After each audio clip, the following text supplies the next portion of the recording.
Hebreos capítulo 9, versículos 1 al 28. Vamos a estudiar el capítulo 9 en esta hora. Espero que todos tengamos allí Biblia. Hebreos capítulo 9, versículos 1 al 28. Y antes de hacer la lectura de la palabra de Dios, vamos a orar.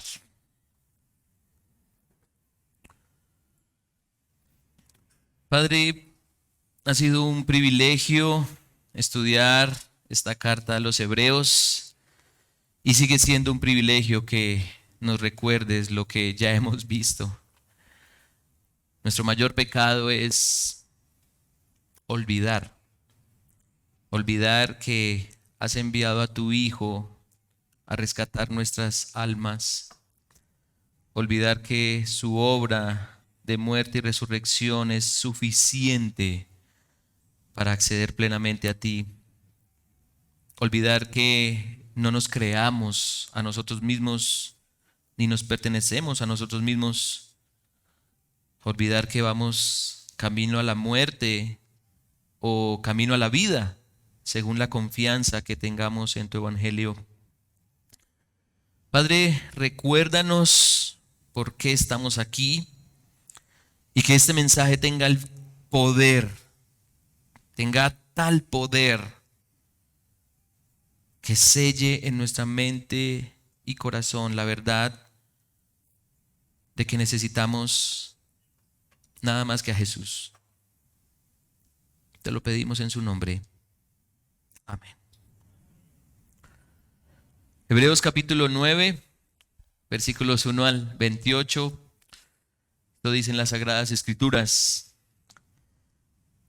Ahora bien, aún el primer pacto tenía ordenanzas de culto y el santuario terrenal, porque había un tabernáculo preparado en la parte anterior, en el cual estaba el candelabro, la mesa y los panes consagrados.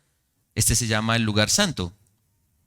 Y detrás del segundo velo había un tabernáculo llamado el lugar santísimo, el cual tenía el altar de oro del incienso y el arca del pacto cubierta toda de oro, en la cual había una urna de oro que contenía el maná y la vara de Aarón que retoñó y las tablas del pacto. Y sobre ellos estaban los querubines de gloria que daban sombra al propiciatorio. Pero de estas cosas no se puede hablar ahora en detalle. Así preparadas estas cosas, los sacerdotes entran continuamente al primer tabernáculo para oficiar en el culto. Pero en el segundo, solo entra el sumo sacerdote una vez al año, no sin llevar sangre, la cual ofrece por sí mismo y por los pecados del pueblo cometidos en ignorancia. Queriendo el Espíritu Santo dar a entender esto, que el camino al lugar santísimo aún no había sido revelado en tanto que el primer tabernáculo permaneciera en pie, lo cual es un símbolo para el tiempo presente, según el cual se presentan ofrendas y sacrificios que no pueden hacer perfecto en su conciencia al que practica ese culto, puesto que tienen que ver solo con comidas y bebidas y diversas abluciones y ordenanzas para el cuerpo, impuestas hasta el tiempo de reformar las cosas. Pero cuando Cristo apareció como sumo sacerdote de los bienes futuros, a través de un mayor y más perfecto tabernáculo, no hecho con manos, es decir, no de esta creación, y no por medio de la sangre de machos cabríos y de becerros, sino por medio de su propia sangre, entró al lugar santísimo una vez para siempre, habiendo obtenido redención eterna. Porque si la sangre de los machos cabríos y de los toros y las cenizas de la becerra rociadas sobre los que se han contaminado santifican para la purificación de la carne, cuánto más la sangre de Cristo, el cual por el Espíritu eterno se ofreció a sí mismo sin mancha a Dios, purificará vuestras conciencias de obras muertas para servir al Dios vivo. Y por eso Él es el mediador de un nuevo pacto, a fin de que habiendo tenido lugar una muerte para la redención de las transgresiones que se cometieron bajo el primer pacto, los que han sido llamados reciban la promesa de la herencia eterna.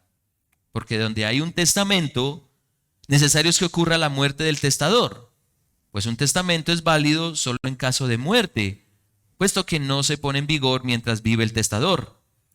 Por tanto, ni aun el primer pacto se inauguró sin sangre, porque cuando Moisés terminó de promulgar todos los mandamientos a todo el pueblo, conforme a la ley, tomó la sangre de los becerros y de los machos cabríos con agua, lana escarlata y hisopo, y roció el libro mismo y a todo el pueblo, diciendo: esta es la sangre del pacto que Dios os ordenó. Y de la misma manera roció con sangre tanto el tabernáculo como todos los utensilios del ministerio. Y según la ley, casi todo es purificado con sangre, y sin derramamiento de sangre no hay perdón. Por tanto, fue necesario que las representaciones de las cosas en los cielos fueran purificadas de esta manera, pero las cosas celestiales mismas con mejores sacrificios que estos. Porque Cristo no entró en un lugar santo hecho por manos, una representación del verdadero, sino en el cielo mismo, para presentarse ahora en la presencia de Dios por nosotros, y no para ofrecerse a sí mismo muchas veces, como el sumo sacerdote entra al lugar santísimo cada año con sangre ajena. De otra manera, le hubiera sido necesario sufrir muchas veces desde la fundación del mundo, pero ahora, una sola vez, en la consumación de los siglos, se ha manifestado para destruir el pecado por el sacrificio de sí mismo. Y así como está decretado que los hombres mueran una sola vez, y después de esto el juicio, así también Cristo, habiendo sido ofrecido una vez para llevar los pecados de muchos, aparecerá por segunda vez, sin relación con el pecado, para salvación de los que ansiosamente le esperan. El Señor bendiga su palabra. Al leer este texto y viniendo de estudiar los capítulos anteriores, surgen dos preguntas importantes. Y espero que se estén haciendo esas preguntas a medida que estudiamos Hebreos. Y estas preguntas son las siguientes. Primero, ¿por qué el autor de Hebreos parece persistir en lo mismo? ¿Por qué el autor de Hebreos parece persistir en lo mismo? Ya ha hablado lo suficiente acerca de la intercesión del Hijo de Dios, de su perfecto sacrificio, de la necesidad de su muerte para el derramamiento de sangre, para el perdón de los pecados. Ya ha hablado de su sumo sacerdocio, de cómo Cristo es mediador de un mejor pacto. La pregunta es, ¿por qué persistir en eso? Y la segunda pregunta es, si la audiencia original de esta carta son creyentes de contexto judío, ¿por qué dar tantos detalles de algo que se supone ellos ya saben? ¿No se han hecho esa pregunta? Si conocen toda la liturgia, si conocen la ley de Moisés, ¿por qué el autor tiene que dar detalle al respecto? ¿Por qué explicar con detalle esas prácticas y esas liturgias que son familiares para ellos? ¿Por qué persistir y aclarar todo esto? Bueno, existen dos posibles respuestas. Y una de esas respuestas es que no siempre se cree lo que se conoce. No siempre se cree lo que se conoce. Y dos, ante la persecución, y lo hemos visto, ante la persecución que se encontraban estos hermanos, muchas cosas se olvidan. Todo lo que plantea el autor, puede que su audiencia lo conozca, pero no entiende lo que significa todo eso. No lo entiende.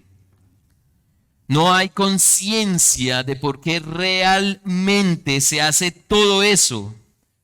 Y puede que la audiencia conozca en detalle, la dinámica de la ley de Moisés, pero ante la presión en contra de la fe cristiana, la mente se nubla, se dispersa, tanto que lo que se sabe debe ser recordado una y otra vez.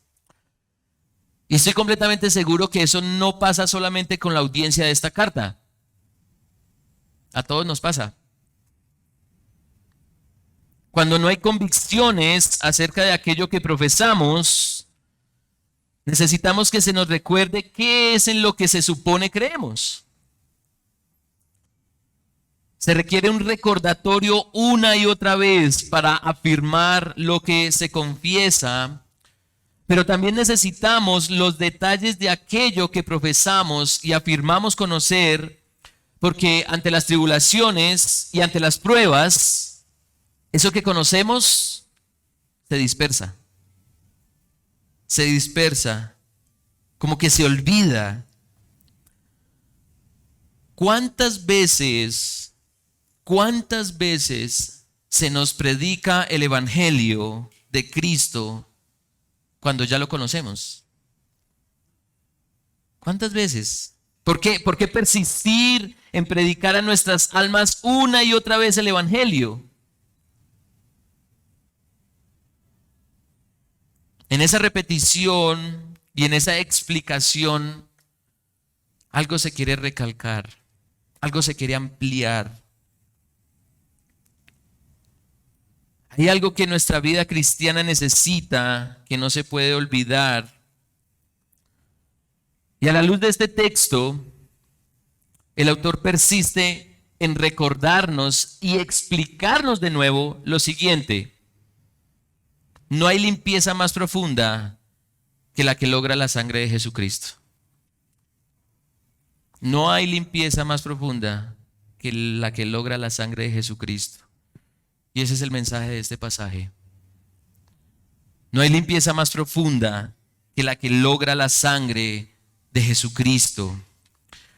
Y deseo que abordemos el estudio de este texto desde tres ideas que plantea el autor. Ideas que él ya ha hablado. Ideas que él ya ha dicho, que ya ha planteado, pero que nos lleva a pensar aún más en la impactante declaración que se propone. ¿Cuál declaración? Bueno, que no hay limpieza más profunda que la que logra la sangre de Cristo. ¿Y cuáles son esas ideas? Primero, no hay ceremonias que purifiquen profundamente. No hay liturgia que purifique profundamente. Segunda idea, solo hay un sacrificio que logra limpieza profunda. Solo un sacrificio logra limpieza profunda. Y tercera idea, se necesita una limpieza profunda para entrar en el único lugar realmente puro. Entonces, veamos cada una de ellas. No hay ceremonias que purifiquen profundamente. El autor recuerda que el primer pacto tenía órdenes de culto, así lo plantea el versículo 1. Ahora bien, aún en el primer pacto tenía ordenanzas de culto y el santuario terrenal. Y quizá para quien no las conozca, aunque la audiencia sí lo conoce, pero para quien no sabe de qué se trata esa liturgia, los versículos 2 al 5 lo describen.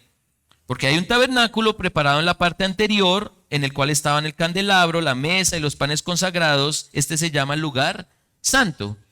El autor nos lleva a pensar, bueno, ¿cómo es que está distribuido ese lugar? Versículo 3, y detrás del segundo velo había un tabernáculo llamado el lugar santísimo. ¿Ya tienen la imagen en sus mentes? ¿La recuerdan? Y dice el versículo 4 que tenía el altar de oro, el incienso y el arca del pacto cubierta toda de oro, en la cual había una urna de oro que contenía el maná y la vara de Aarón que retoñó y las tablas del pacto. Y sobre ella estaban los querubines de gloria que daban sombra al propiciatorio, pero de estas cosas no se puede hablar ahora en detalle. Entonces, ¿qué tenemos? La descripción del tabernáculo y su organización. Y se podría dar más detalle de lo que hay allí, pero gracias a Dios el autor nos ayuda. ¿Sí? El autor dice, podríamos hablar más del tema, pero con eso es suficiente. Con eso es suficiente. Y luego da otros detalles, ya no en cuanto al lugar, sino en cuanto al ministerio sacerdotal, que era lo que los sacerdotes hacían en este lugar. Versículo 6, así preparadas estas cosas, los sacerdotes entran continuamente al primer tabernáculo para oficiar en el culto. Pero en el segundo, es decir, el lugar santísimo, solo entra el sumo sacerdote una vez al año, no sin llevar sangre, la cual ofrece por sí mismo y por los pecados del pueblo cometidos en ignorancia. Entonces, ¿qué tenemos? Hay un lugar santo en donde los sacerdotes hacen unos ritos allí, y tenemos luego el lugar santísimo en donde solo el sumo sacerdote entra a ministrar. Ahora, el autor de Hebreos hace una nota aclaratoria muy importante. Porque esta descripción como, sí, nosotros ya sabemos eso. Pero el versículo 8 hace una nota aclaratoria muy importante. Queriendo el Espíritu Santo dar a entender eso. Toda esa descripción, toda esa liturgia, todas esas medidas del lugar, la distribución del tabernáculo y el oficio sacerdotal, el Espíritu Santo quiere señalar algo. Que el camino al lugar santísimo aún no había sido revelado, en tanto que el primer tabernáculo permaneciera en pie. Alguien que leyera esa descripción o conociera esa descripción debería llegar a esa conclusión. ¿Ustedes llegaron a esa conclusión? Sí, tabernáculo, sacerdocio. ¿Qué está queriendo decir el Espíritu con eso? Y lo que dice el autor es que hay límites para el lugar santísimo. No cualquiera accede al lugar santísimo. Todavía hay límites. El hecho de que solo una persona entrara en el lugar santísimo deja ver esos límites que hay para acceder a Dios. Porque en el lugar santo podrían entrar varios, pero en el lugar santísimo solo entra uno. Hay límites. No cualquiera puede acceder allí a la presencia de Dios. Y esas limitaciones significan algo. Versículo 9, lo cual es un símbolo para el tiempo presente, según el cual se presentan ofrendas y sacrificios que no pueden hacer perfecto en su conciencia a los que practican eso, a los que practican ese culto. Puesto que tiene que ver con comidas, bebidas y diversas abluciones o lavamientos, ordenanzas para el cuerpo, impuestas hasta el tiempo de reformar las cosas. Entonces, ¿qué significa eso? Significa que toda la liturgia en el tabernáculo es una sombra de algo. Está apuntando a algo distinto y que tiene más significado en la actualidad, dice el autor. Significa que esa liturgia en sí misma es imperfecta. Y lo es en algo supremamente importante, hermanos y amigos, y quiero que no se pierdan aquí. No puede esa liturgia limpiar en su interior al que practica eso. No puede. Esos sacerdotes y aún el mismo sumo sacerdote que entraba al lugar santísimo, no veía limpio ¿qué? Su interior. Todo ese ritual de purificación, toda esa liturgia, comidas, fiestas, todo ese culto no tiene afectación en el corazón. Es más un requisito religioso para aplacar parcialmente la ira de Dios, ya que todas esas ordenanzas sí cubrían los pecados del pueblo, pero el pueblo seguía siendo el mismo en su mente y en su corazón. Seguía siendo el mismo. La conciencia de quienes practicaban esta liturgia seguía cautiva, seguía esclava. Y hasta tiene todo el sentido que el judaísmo pretenda continuar con esa dinámica sacrificial, puesto que ofrece algo de alivio a sus conciencias. pero no cambia sus corazones. No cambia sus corazones. Y eso lo vemos muchísimo a lo largo de la narrativa del Antiguo Testamento. En una frase, se prefería más los sacrificios que ¿qué? Que la obediencia.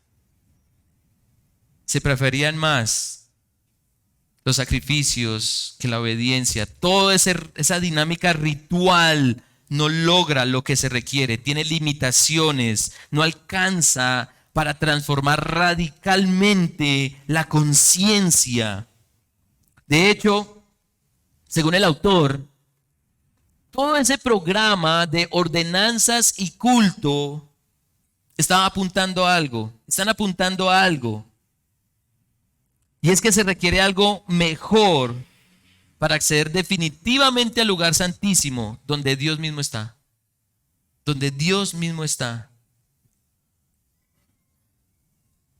Una mente corrompida, un corazón endurecido, no puede acceder a Dios.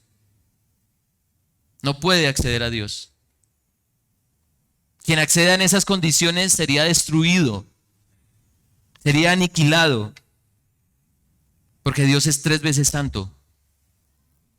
Dios es puro, purísimo, y no tiene que ver con el pecado. El pecado le es abominable, perverso, sucio, detestable. Y pensando en esto, quisiera hacerles una pregunta. ¿Qué culto estás practicando pretendiendo acercarte a Dios, pero tu conciencia sigue corrompida? ¿Qué culto estás practicando pretendiendo acercarte a Dios, pero tu conciencia sigue corrompida? ¿Cuántas veces has leído la Biblia y tu mente sigue igual? ¿Cuántas veces has venido a la iglesia y tu corazón sigue embotado en los asuntos de este mundo? ¿Cuántas oraciones matutinas y ayunos has hecho y tu alma sigue ligada al pecado?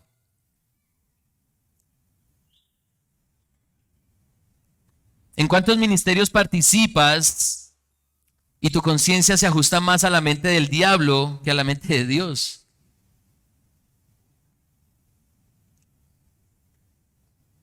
No hay ceremonias que limpien profundamente. No hay prácticas y liturgias que logren la purificación que el pecado requiere y que el pecador requiere.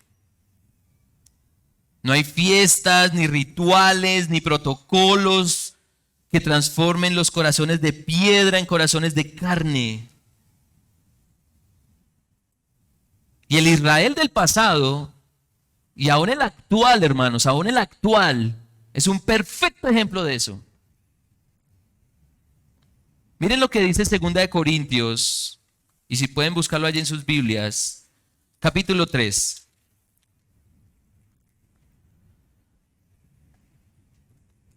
Segunda de Corintios capítulo 3, versículos 12 al 16. El apóstol Pablo dice,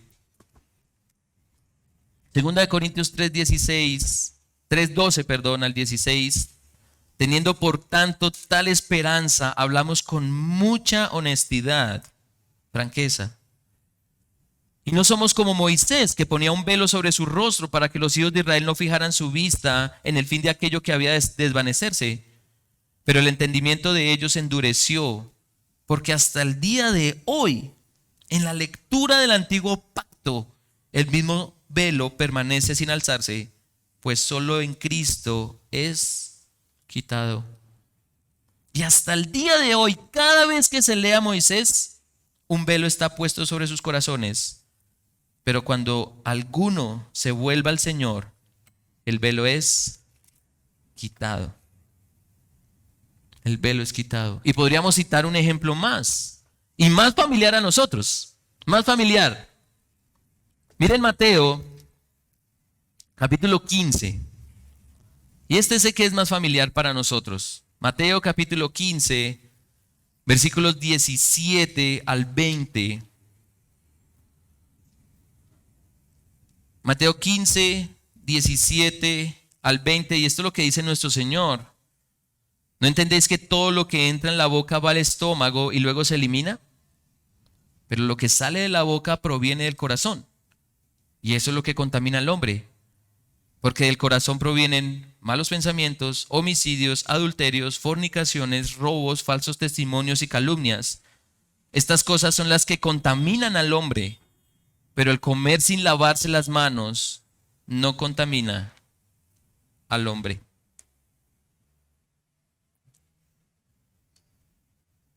Así que no hay nada que logre una limpieza profunda. Cristianamente puedes practicar muchas cosas, muchísimas cosas, pero, y esta es la segunda idea, solo un sacrificio logra limpieza profunda. Solo un sacrificio logra limpieza profunda. Y volviendo a Hebreos, existe una palabra muy importante en la Biblia. ¿Saben cuál es? Hay muchas palabras muy importantes, ¿sí? Hay muchas. Pero aquí hay una que es muy importante. ¿Están preparados? Pero.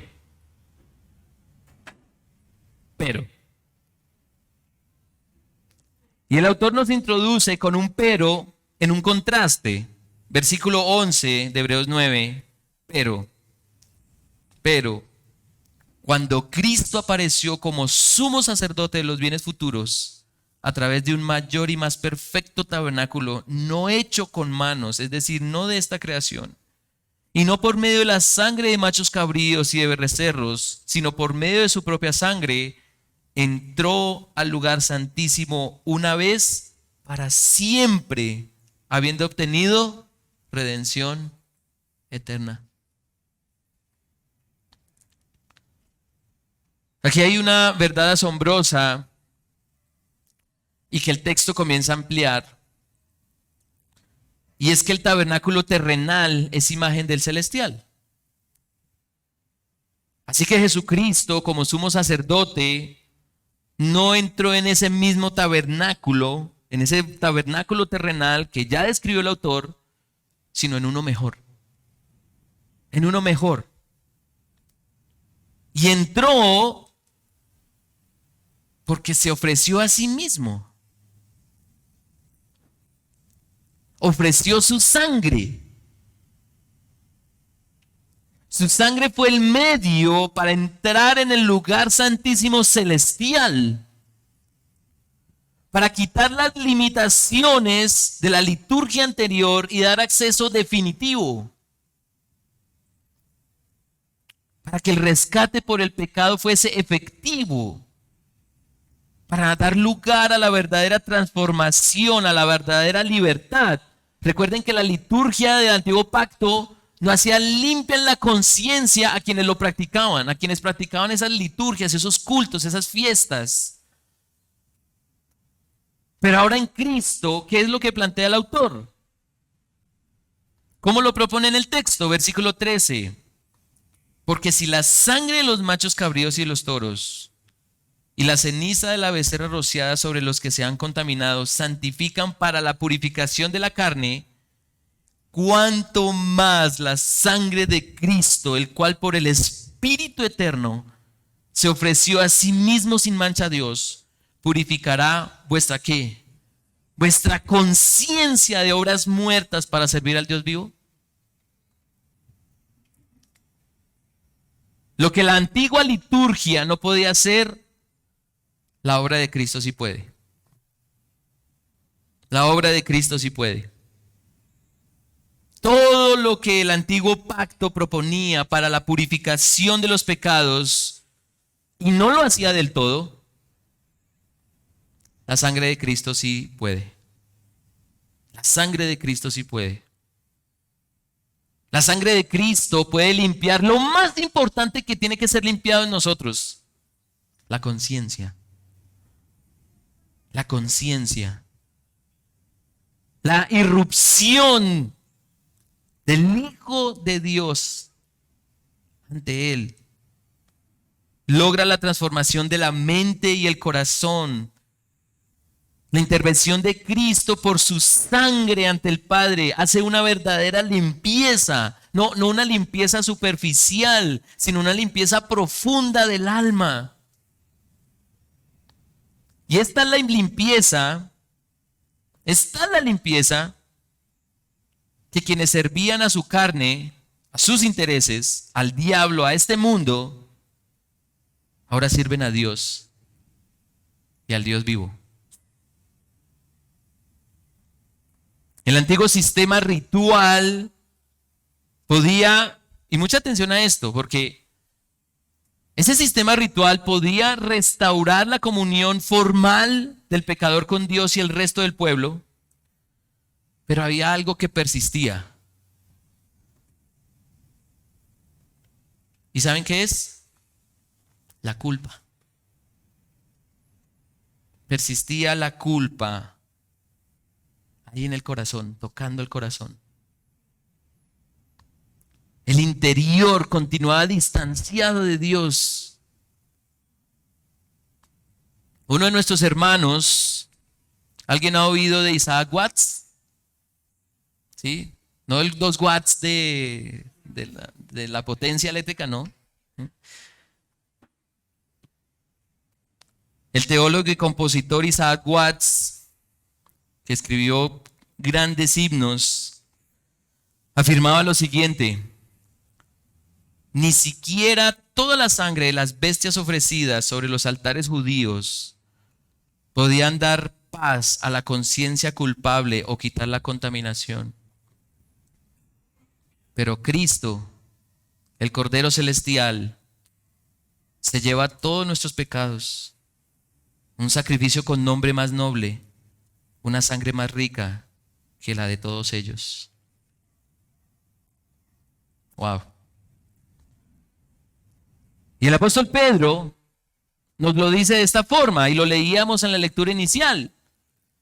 Si ustedes invocan como Padre a aquel que imparcialmente juzga según la obra de cada uno, conducíos en temor durante el tiempo de vuestra peregrinación, sabiendo que no fuisteis redimidos de vuestra vana manera de vivir, heredada de vuestros padres, con cosas perecederas como oro o plata, sino con sangre preciosa, como de un cordero sin mancha, sin tacha, sangre de Cristo.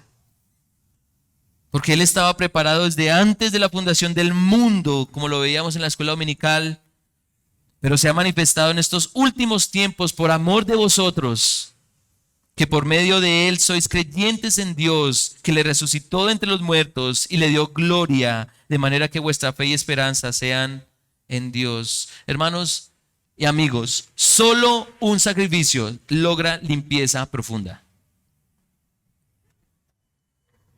No hay más limpieza profunda que la que logra la sangre de Cristo. Y como solo esta sangre es la necesaria para limpiar, para librar y transformar las vidas, sí o sí Cristo tenía que morir. Él tenía que morir. Tanto la liturgia como la promesa, según el antiguo pacto, requería el derramamiento de sangre para la compra del perdón para el pecador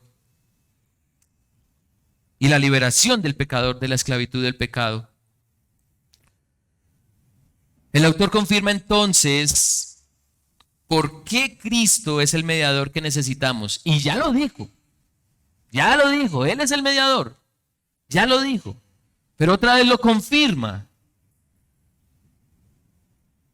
Versículo 15 de Hebreos 9.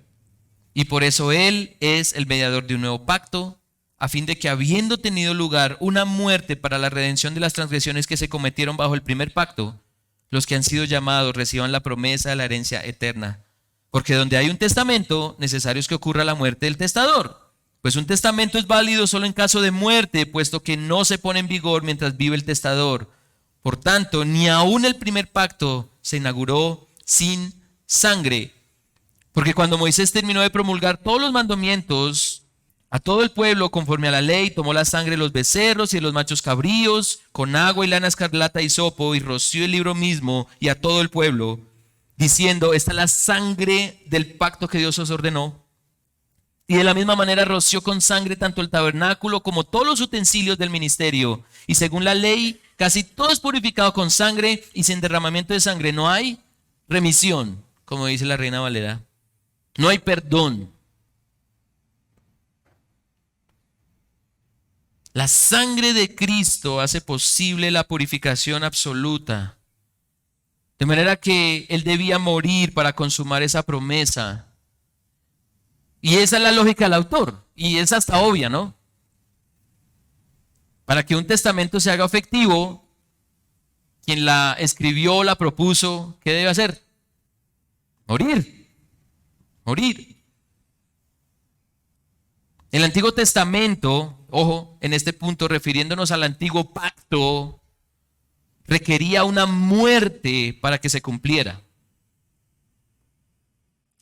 Y ese pacto prometía limpieza, pureza, consagración a través de la sangre de quien moría, es decir, los becerros y los machos cabríos que menciona el texto. Si no hay muerte, ¿no hay qué? No hay sangre. No hay sangre. Por lo tanto, no hay purificación ni tampoco cómo redimir, cómo comprar para liberación. La promesa del Evangelio, es decir, del nuevo pacto, también requería una muerte para que se cumpliera. Y recordemos que ese mejor pacto lo desarrolló el autor de Hebreos, citando ¿a quién? A Jeremías, ¿se acuerdan? En el sermón pasado. ¿Qué decía Jeremías en cuanto a ese nuevo pacto? ¿Cuáles eran las promesas?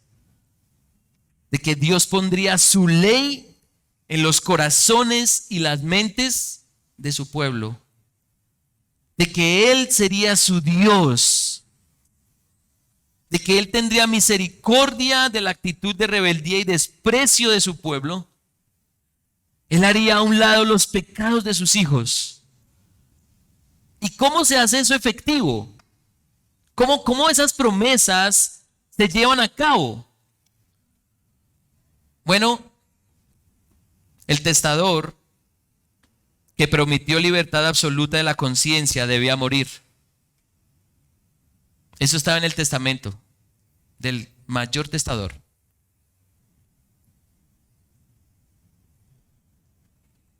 Él prometió libertad, porque en un testamento se prometen muy buenas cosas, ¿no?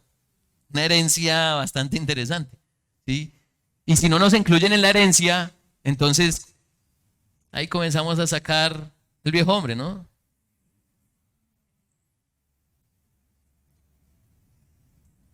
Hermanos, este tentador sí tenía que morir porque sí limpia la conciencia. La sangre de Jesucristo tiene ese efecto. ¿Y qué debemos hacer? ¿Qué debemos hacer? Creer. Creer. Confiar. No tienes que hacer todas esas liturgias, todas esas prácticas que proponen muchos.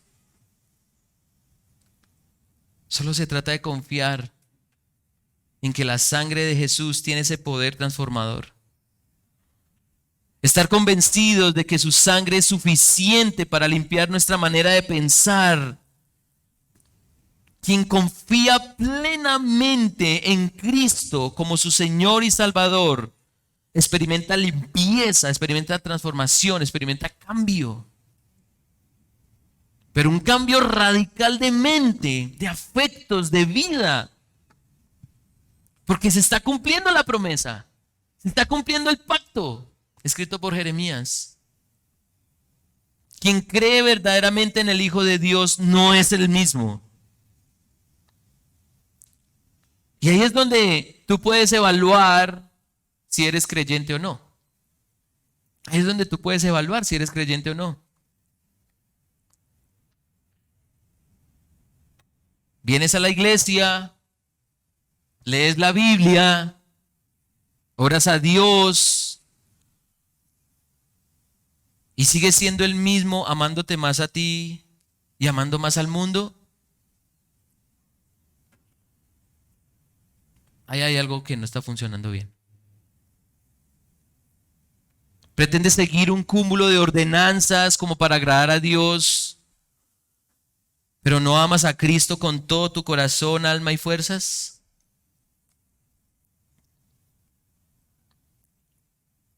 Eres, entre comillas, cristiano el domingo, pero en casa, en tu trabajo, en tu vecindario, te ven como la personificación del mal. Y no tienes que ser como el diablo para que te identifiquen como tal. Si no procuras hacer la voluntad de Dios en las cosas más pequeñas, tu conciencia sigue cautiva al pecado. Sigues siendo esclavo del mal. Sigues en el antiguo pacto. No te has incorporado, no has firmado el nuevo como lo vimos. En el nuevo pacto, los corazones de piedra son convertidos en corazones de carne. Es un milagro asombroso. En el nuevo pacto, el pecador adquiere sensibilidad para odiar el pecado y amar lo que Dios ama.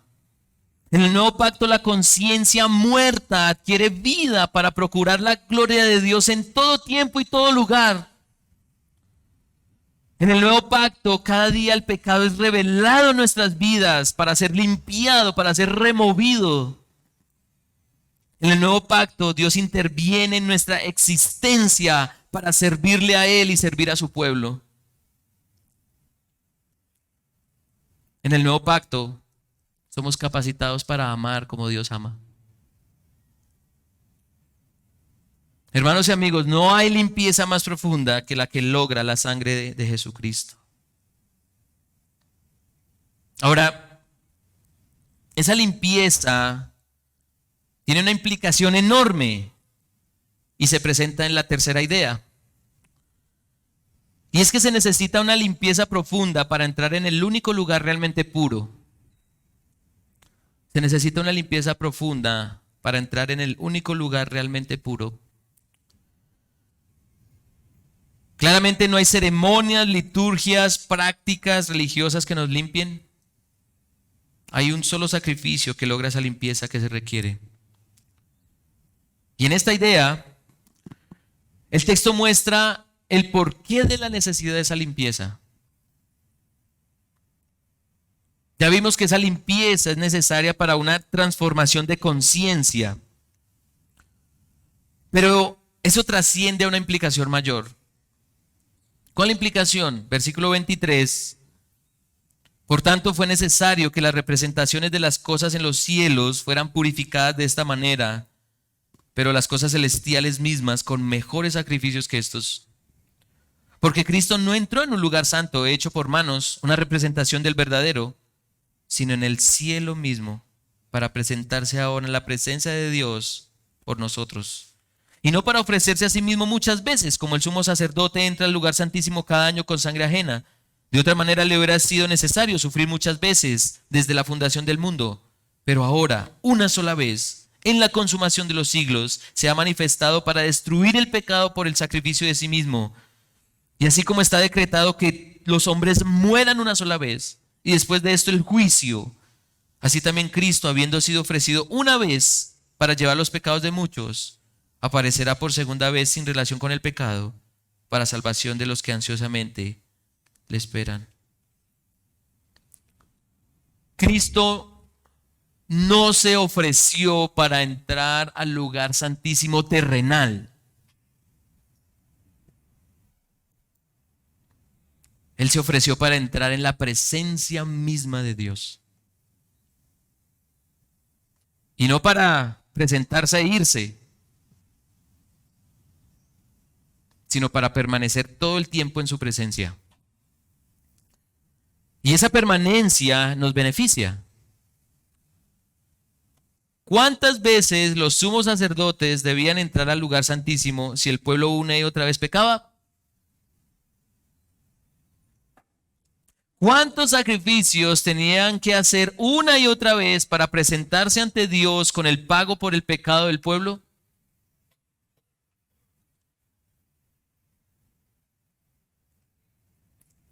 Si ese continuo sacrificio no tenía efectos en la conciencia del pueblo, entonces debía continuar, porque seguían pecando. Porque el pueblo persistía en pecar. Pero Cristo se ofreció una sola vez. Entró una sola vez al trono de Dios. Permanece para siempre allí. Destruyó el pecado porque destruyó la muerte habiendo resucitado. Es nuestro perfecto intercesor. Nos ha dado acceso a lo que parecía inaccesible. Dios mismo nos ha dado acceso a aquel que no puede ver el pecado, no puede ver al pecador, no puede permitir nada que vulnere, altere o afecte su santidad, su perfección. Nos ha dado la oportunidad de ser declarados justos sin serlo. Nos ha dado la gracia de ser hijos sin merecerlo. Nos ha dado la bendición de ser aceptos ante Dios sin tener cómo. Y lo esperamos de nuevo para ver definitivamente concluida su obra de salvación. En este momento, Jesús está con el Padre intercediendo por nosotros. Y por un momento, solo por un momento, va a irse para venir por aquellos que confiaron sin dudar en Él. Solo por eso. Él está todo el tiempo al lado del Padre. Está ahí con el Padre. Y solo se va a retirar por un momento para venir por aquellos que creyeron en Él. Para hacerlos entrar donde Él ya entró.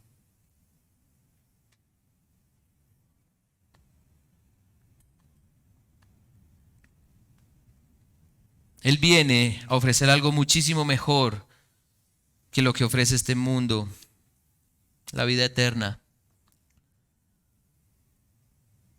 Solo los verdaderos creyentes anhelan la segunda venida de Cristo. Amén.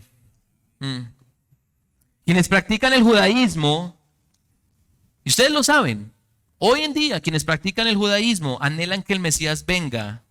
Para ellos no ha venido. Quienes confesamos el cristianismo anhelamos que el Mesías regrese. Para nosotros, los cristianos, el Mesías ya vino y va a volver. Pregunta: ¿quiénes deberían extrañar más al Mesías? ¿Aquellos que nunca lo han visto ni creído que vino? ¿Aquellos que están hasta cierto punto cómodos con un sistema litúrgico y repetitivo? ¿O aquellos que ya probaron un poco de su gracia y su misericordia?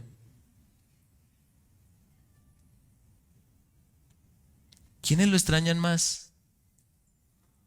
¿Aquellos que gustaron un poco de la salvación en este mundo caído?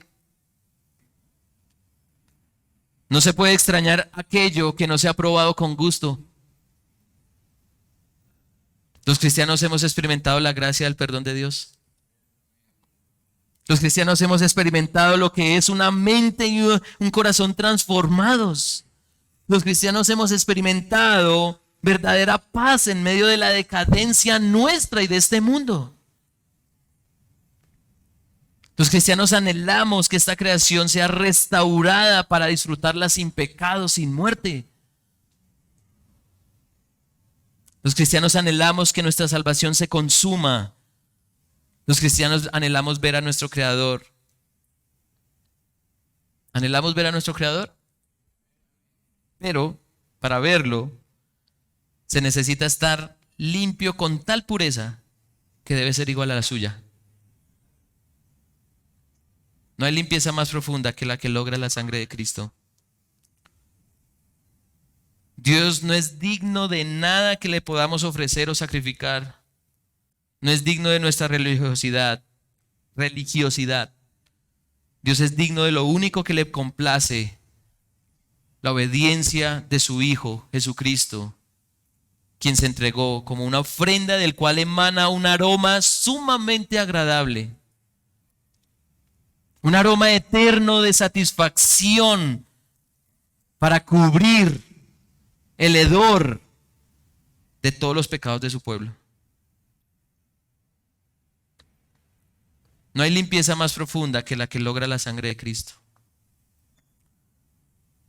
Y quiero ir concluyendo este mensaje preguntándote lo siguiente.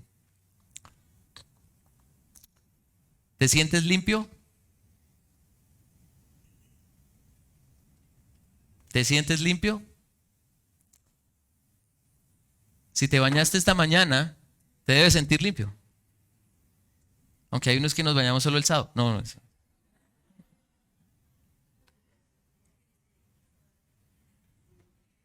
La pregunta es, ¿te sientes limpio ante Dios?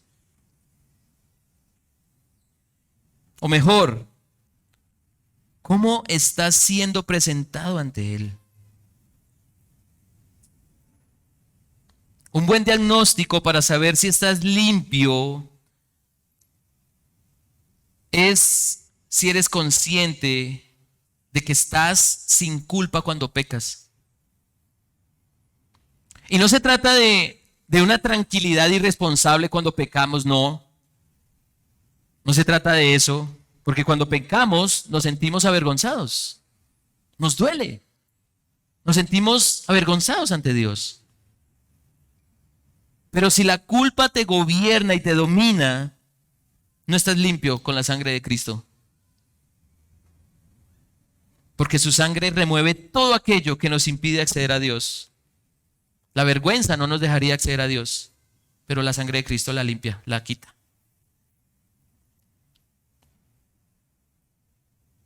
La sangre de Cristo limpia nuestro pecado, así como la culpa por las transgresiones. Nos purifica para ser presentados sin limitaciones y con confianza ante Dios. Pero no por ti, sino por Cristo.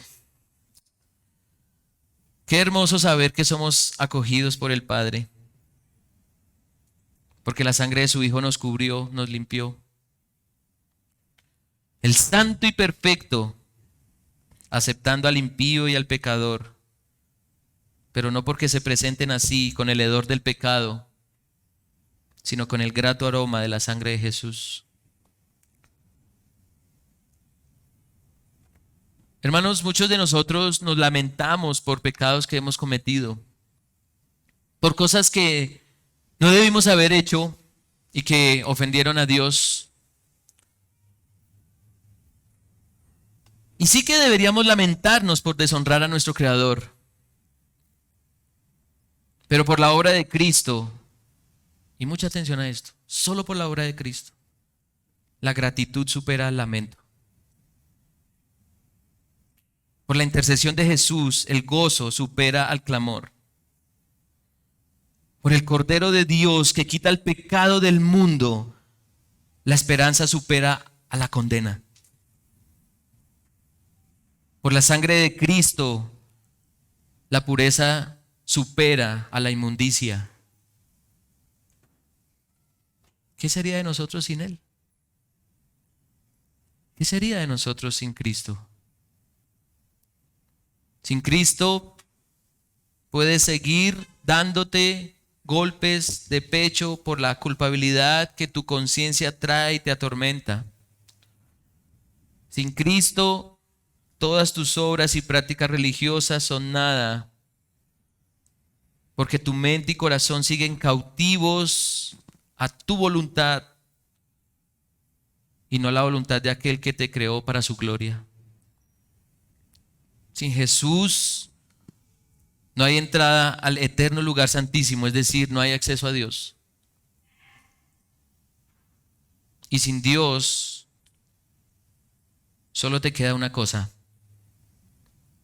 Hagas lo que hayas hecho, seas lo que seas, pienses lo que pienses, creas lo que creas. Sin Dios solo te queda una cosa. Cuando cierres los ojos en este mundo, no los abrirás en un lugar de reposo, que ya habló el autor. No los abrirás en un lugar de reposo.